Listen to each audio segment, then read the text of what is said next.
शिरोमणि कहते हैं, सभी लोग उनको पूज्य कहते हैं। और उसी भावना के तहत आज आप यहाँ देख सकते हैं कि मंच पर और सभा में हर प्रकार के, हर स्तर के, हर वर्ग के, हर जाति के, हर समाज के लोग यहाँ इकट्ठे हुए हैं संत शिरोमणि रविदास भगवान को अपनी श्रद्धांजलि अर्पित करने के लिए उनकी पावन जयंती पर। आज इस अवसर पे हमें भी इस कार्यक्रम में आने का मौका मिला। आप सबने इस पावन अवसर का मुझे हिस्सा बनाया, उसके लिए मैं बहुत बहुत अपने को भाग्यशाली मानता हूँ। आप सबको बहुत बहुत धन्यवाद करता हूँ। और एक बात और जो यहाँ कई लोगों ने कही भी है, माननीय वेशन पांडे जी भी कह रहे थे कि हमारे जो संत हुए उनकी दो बातें सबकी लगभग, आप कबीरदास को देखिए, रामदास को देखिए, इनको भगवान रविदास को देखिए, तो उनकी दो बातें बड़ी कॉमन थी। एक तो ये कि भाई भगवान जो है वो सर्वत्र है, सर्वव्यापक है, हर जगह है और कोई पाखंड या आडंबर करने से नहीं मिलता है, बल्कि अपने मन को, जो मन चंगा तो कठौती में गंगा, संत रविदास ने कहा था, खाली आप अपने मन को शुद्ध करिए, अपने मैल को हटाइए। जैसे आईना होता है, शीशा होता है, तो शीशे पे अगर धूल जम जाए तो उसमें शीशे का दोष नहीं है, खाली धूल को हटाना होता है, आपका चेहरा तुरंत दिखने लगता है। वैसा ही हमारा और आपका मन है। मन की जो धूल है, मन की जो गंदगी है, उसको आप जैसे ही साफ करते हैं, ईश्वर जो है अपने आप आकर के हमारे आपके मन मस्तिष्क में बैठ जाता है। उसको कहीं, उसको बुलाने के लिए, उसको पाने के लिए कहीं बहुत संघर्ष करने की आवश्यकता नहीं होती। लेकिन वास्तविकता ये भी है कि अगर ये इतना आसान होता तो फिर संतों की आवश्यकता भी क्या होती, पंडितों की आवश्यकता क्या होती, गुरुओं की आवश्यकता क्या होती। ये बड़ा कठिन है।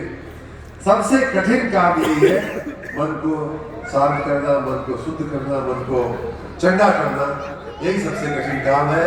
और यही कठिन काम कराने के लिए भगवान रविदास का अवतार हुआ था। हम उन्हें आपके सहित मैं उन्हें बार बार अपनी श्रद्धांजलि अर्पित कर रहा हूँ। भगवान रविदास जो है, जो कहते थे कि भाई ऊंच नीच का जो भेदभाव है, भेदभाव या किसी का जीवन अच्छा, किसी का जीवन खराब, कोई किसी का शोषण कर रहा है, कोई किसी को दबा रहा है, ये जो है समाज में नहीं होना चाहिए। ये समाज की कुरीति है, ये समाज की समस्या है। और उसी बात को लेकर के उन्होंने हमको, आपको ये संदेश देने की कोशिश किया। दुर्भाग्य ये रहा कि मध्यकालीन भारत में उस समय इन संतों ने जो आवाज उठाई वो उतनी चली नहीं, उतनी दब के रह गई। और बाद में अंग्रेजों का शासन आया। अंग्रेजों ने उन बातों को, समाज सुधार की बातों को, समाज में सुधार की आवश्यकताओं को और भी दबा दिया कि भारतीय समाज अगर सुधर गया, अगर इन संतों की बातें घर घर में पहुंच गई, अगर ये जन जन में पहुंच गई इन संतों की बातें, तो इंग्लैंड को जो है पछाड़ देगा भारत और हम कहेंगे नहीं रह जाएंगे। ये उनको मालूम था, ये उनको मालूम था कि अगर ये संत शिरोमणि की बात भारतीयों ने समझ ली, अगर मान ली, तो भारत जो है कहाँ का कहाँ पहुंच जाएगा। अगर ऊंच नीच का भेदभाव हम छोड़ दें, जाति पाति छोड़ दें, आपस में बंटवारा छोड़ दें, तो हमको रोकने वाला कौन है। और देखिए, ये पूरा अंग्रेजी शासन जो था वो हमारी उन भावनाओं को, अच्छी भावनाओं को दबाने के प्रयास में रहा। इतिहास की जितनी किताबें लिखी गई है, आधुनिक इतिहास की जितनी भी पुस्तकें हम लोग भी पढ़ते थे, आप लोग भी पढ़ते होंगे, उसमें सब में ये बताया गया कि भारतीय समाज छुआछूत से, ऊंच नीच से, अमीर गरीब की उससे बड़ा पीड़ित रहा है। और इसकी सब बहुत बड़ी ये जो है पहचान है। समस्या ये नहीं, पहचान है। हमारे समाज की ये पहचान बताई गई कि हम तो ऐसे ही है, हम तो ऐसे ही रहेंगे। आज पहली बार आपको लग रहा होगा कि भारतीय जनता पार्टी के शासनकाल में, माननीय प्रधानमंत्री जी नरेंद्र मोदी जी के शासनकाल में सबका साथ और सबका विकास लेकर के जो सरकार चल रही है, चाहे दिल्ली की सरकार हो, चाहे उत्तर प्रदेश की सरकार हो, और उसमें भी वंचितों के विकास की विशेष चिंता, दलितों के विकास की विशेष चिंता, शोषितों के विकास की विशेष चिंता करने वाले जो प्रधानमंत्री जी आए हैं, वो अब जा करके संत रविदास की भावनाओं को, आदर्शों का वास्तव में अगर अमलीकरण शुरू हुआ है तो आज शुरू हुआ है। नहीं तो अगर पहले हुआ होता तो क्या 75-77 साल जब बाबा अम्बेडकर ने संविधान बनाया और 26 जनवरी 1950 को उसका क्रियान्वयन हो गया, तो क्या 77 वर्ष कम समय होता है क्या एक सीधा इलाज में एक सड़क बनाने का? इतना हमारे पास कम पैसा था क्या कि सड़कें नहीं बन पाती? गांव में आप जहां भी जाइए गरीबी का दर्शन होता है। गांव में आप जहां भी जाइए अन्न सुरक्षा की समस्या, शौचालय की समस्या, मकान की समस्या। आज भी करोड़ों लोग ऐसे हैं अपने समाज में जिनके पास मकान नहीं है, चाहे गांव हो, चाहे नगर हो, चाहे शहर हो, और हजारों लाखों लोग आज भी अभी भी हम लोग मकान देने की प्रक्रिया में पड़े हुए हैं। तो एक गांव जो रविदास जी चाहते थे, जो बाबा अम्बेडकर साहब चाहते थे, वो गांव 75 साल पहले हुआ होता, आज हमारी आपकी स्थिति ये नहीं रही। और उसके पीछे कहीं न कहीं देखिए, हम लोग मानते नहीं हैं, हम लोग चट्टी चौराहे पे इकट्ठे होते हैं और मैं पूर्वांचल के लोगों को बार ये बात कह चुका कि हम लोग ये बात मानते नहीं है कि कहीं न कहीं हमारी राजनीतिक समझ में गड़बड़ी है। भाषण हम अच्छा देंगे, चट्टी चौराहे पे अच्छी बात करेंगे, लेकिन अंत में बटन हम वहां दबा देते हैं कि जहां हमारा विकास जहां से नहीं होता।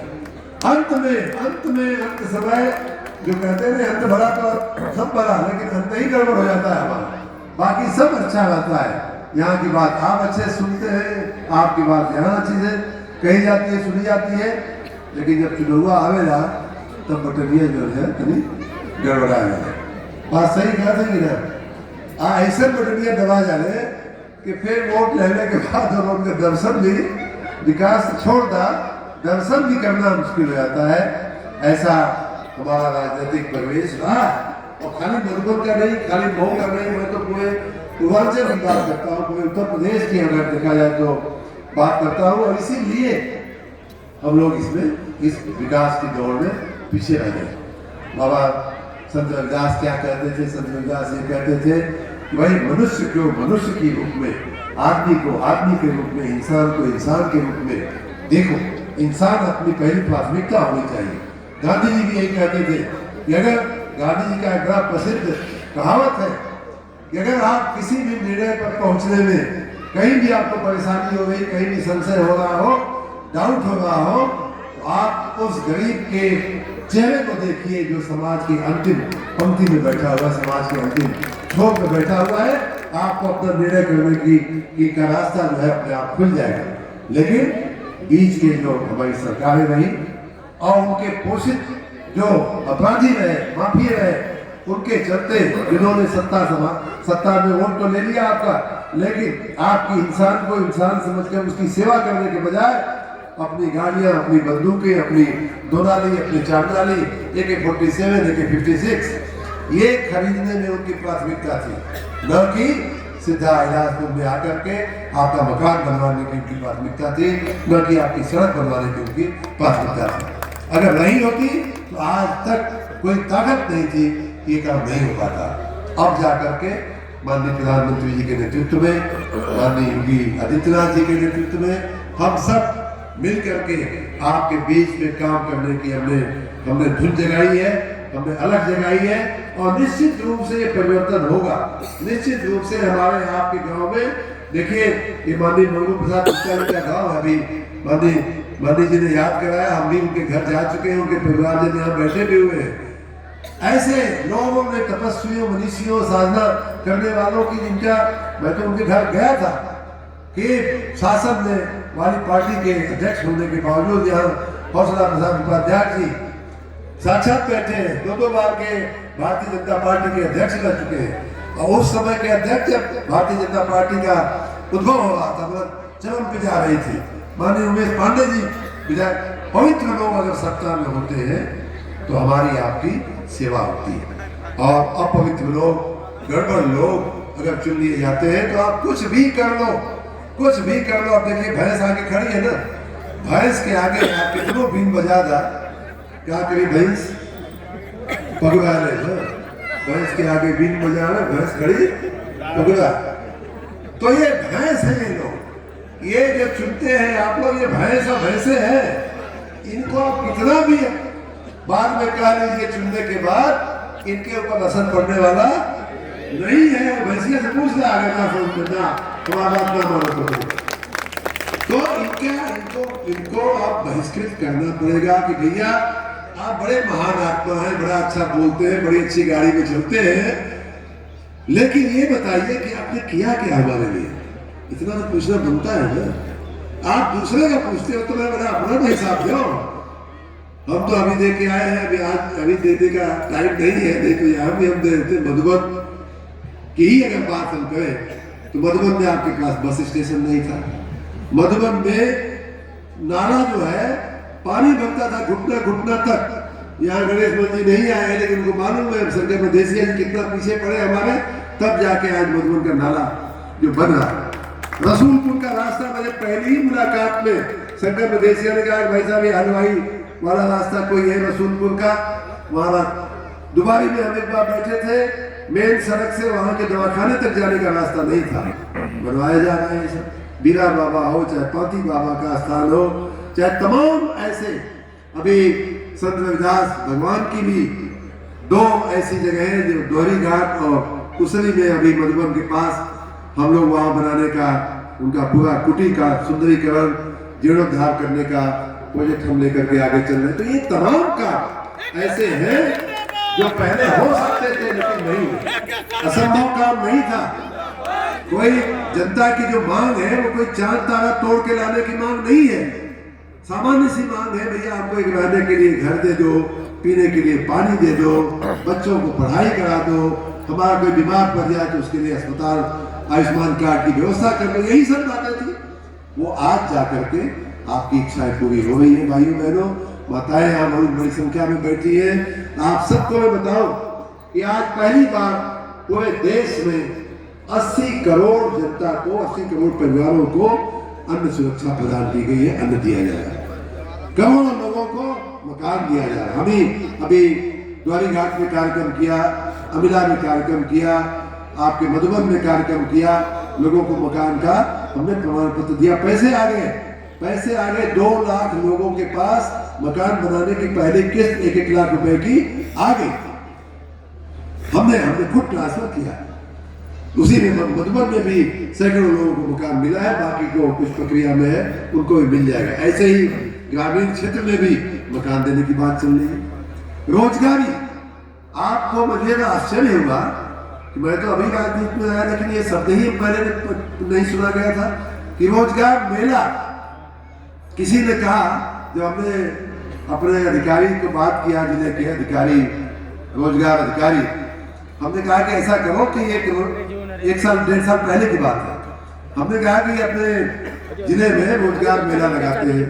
तो कहा साहब हमारा विभाग तो रोजगार है, लेकिन ये मेला वाला क्या होता है? तो हमने उसको समझाया कि मेला क्या होता है। मेला ये होता है कि एक तरफ हमारे ये नौजवान खड़े हैं, इनको रोजगारी की आवश्यकता है, दूसरी तरफ बहुत सारी कंपनियां हैं जिनको काम करने वाले आदमी की आवश्यकता है।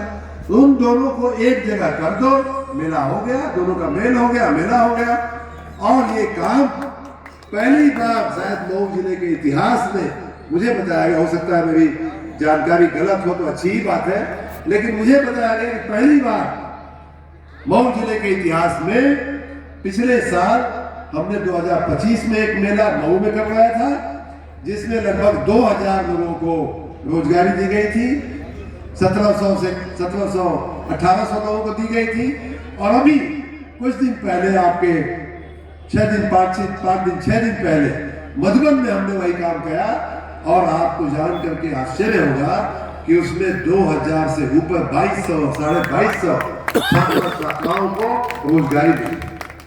और ऐसे लड़के लड़कियां आप ही के बीच से आए हुए, आपके ही बच्चे बच्चियां, हो सकता है आप, मेरे पास नाम भी है मेरे मोबाइल में, लेकिन अब पढ़ने जाऊंगा थोड़ा टाइम लगेगा।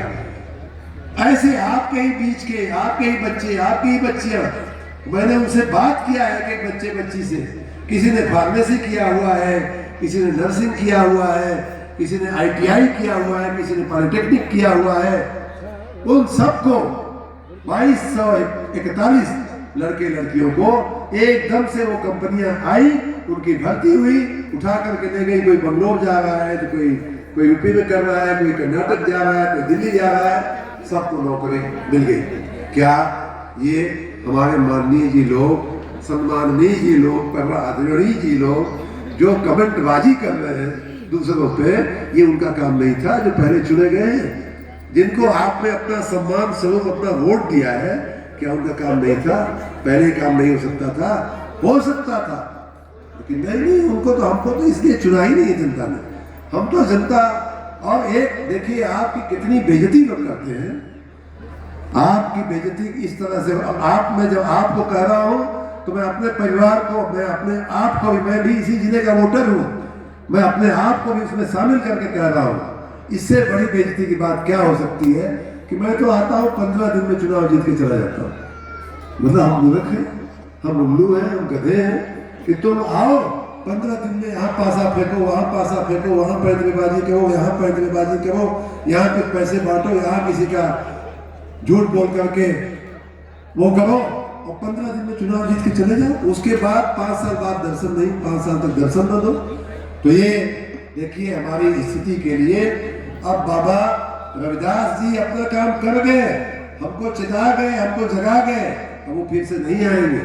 हमें आपको अपने आप में चेतना जगानी होगी, हमें आपको चैतन्य रहना पड़ेगा, हमें आपको सजग रहना पड़ेगा कि कौन हमारे लिए क्या कर रहा है। इतना तो पूछना बनता है कि आपने किया क्या हमारे लिए। और ये आप पूछेंगे, आप जब पूछना शुरू कर, हमसे भी पूछिए। हम अगर यहाँ आते हैं तो हमसे जैसे कहा गया कि मंत्री जी आप ऊर्जा मंत्री हैं, आपके जमाने में, आपके शासनकाल में हमारे गांव में तार लटका हुआ है, ये हमारी जिम्मेदारी है उस तार को ठीक कराने की। मैंने अभी चीफ इंजीनियर को मंच पे बुलाया, उनको बताया कि भाई क्यों तार लटका हुआ है, ठीक करो। ये हमारा काम है। आप अगर हमसे पूछते हैं तो कोई हमारी बुराई नहीं है, हम उसको स्वीकार करते हैं कि समस्याएं हैं। अभी देखिए एक बहुत बड़ा काम हमारा, चूंकि मैं ऊर्जा मंत्री हूँ इसलिए आपको बता दे रहा हूँ, एक बहुत बड़ा काम अपने मधुबन में, मऊ में या पूरे उत्तर प्रदेश में हो रहा है। अभी मैं विक्टोरिया गया था और यहाँ भी ऐसे केस होंगे। मुझे अच्छा लगा कि ऐसा कोई आया नहीं मंच में रोते गाते हमारे पास, नहीं तो मैं जहाँ जाता हूँ वहाँ लोग रोते बिलखते हमारे पास आते हैं कि मंत्री जी देखिए हमारा 4 लाख का बिल आया है, हमारा 3 लाख का बिल आया है, हमारा 2 लाख का बिल आया है। और अभी मैं विक्टोरिया गया था, विक्टोरिया में लोगों को रहने का ठिकाना नहीं है, हर साल बाढ़ में उनका मकान कट जाता है, बेचारे यहाँ वहाँ मारे फिरते रहते हैं। और उनमें से एक महिला आई, मैं ऐसे कैंप लगाया था बिजली राहत योजना का, कहीं की मंत्री जी हमारा देखा कैसे हम इतना बिल दे पाए। हम जब देखे तो मैं खुद चौंक गया, 3,71,000 रुपया का बिल था उसका। और ऐसी महिला का जो झुपड़े में रहती है, हमने जब देखा तो उसमें लिखा था कि उसका कनेक्शन, मैंने देखा कब का है तो 1997 या 98 का कनेक्शन था। मतलब हमारे समय का बिल वो नहीं है, पहले का है। उसमें ब्याज बढ़ता गया 3,71,000। फिर हमने कहा कि नहीं भाई ये हो नहीं सकता, 1 किलोवाट का एक बल्ब जलाने वाली महिला के पंखा भी नहीं है उसके घर में, पंखा लटका सके ऐसी कोई जगह ही नहीं है उसके घर में। झुपड़ा है, झुपड़ा गिर जाएगा अगर पंखा लटकाया जाएगा तो। और इसका बिल 3,71,000 कैसे हो गया? जब मैंने लोग कहा, अधिकारियों को डांटा, तब निकल के आया कि वास्तव में उसका बिल खाली 6,000 रुपया है। और 3,71,000 देकर के विभाग घुमाया जा रहा था। तो ये आपकी बिल का संशोधन करते हुए आपको 100% ब्याज की राहत देने का, मूलधन में 25-20% की राहत देने की एक बहुत बड़ी योजना हम लोग चला रहे हैं। आप उसका लाभ लीजिए, हम लाभ दे देंगे तो हमेशा के लिए आपको एक शांति हो जाएगी। और इस समय आप जब बिजली विभाग के अधिकारी से मिलेंगे तो उनका भी मानसिकता जो है आपको मदद करने की बनी है। पहले वाला बिजली विभाग हमारे राज्य में नहीं है। पहले वाला बिजली विभाग वो आपसे उसी में से 3,71,000 ठीक है 71 हमके दे दा, बाकी 3 लाख माफ करा दे, होता था ना। वो जमाना गया है।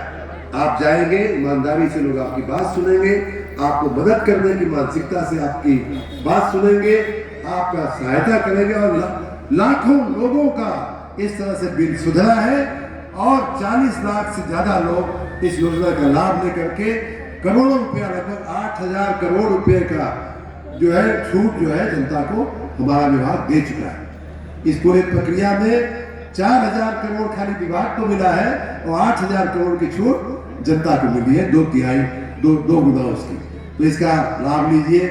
हमारे लायक और भी जो काम बताए गए हैं, हम ग्रामीण क्षेत्र के मंत्री नहीं हैं, लेकिन हमारे पास कुछ व्यवस्था होती है कि हम रास्ता और सैकड़ों रास्ते बनवाए भी गए हैं, चाहे मधुबन हो, चाहे घोसी हो, चाहे डोरी घाट क्षेत्र हो।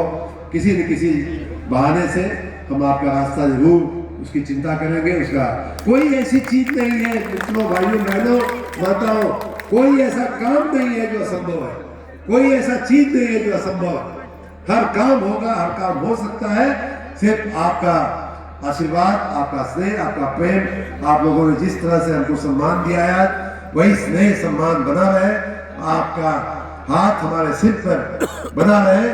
आपकी सेवा में सब कुछ समर्पित हो जाएगा, सब कुछ आपके चरणों में करके और हासिल करके हम लोग आपको रख देंगे। हमारे साथ एक बार फिर से संत शिरोमणि रविदास जी की हम लोग जयकार करेंगे।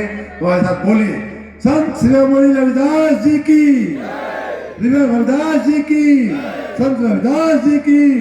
संत रविदास अमर रहे, बाबा साहब अमर रहे, बाबा साहब अमर रहे। जय जय भीम, जय जय भीम, जय जय भीम, जय जय भीम। बहुत बहुत धन्यवाद आज के इस कार्यक्रम के सभी आयोजक मंडल को, यहाँ के हमारे भोला भाई सहित, संजय भाई सहित तमाम हमारे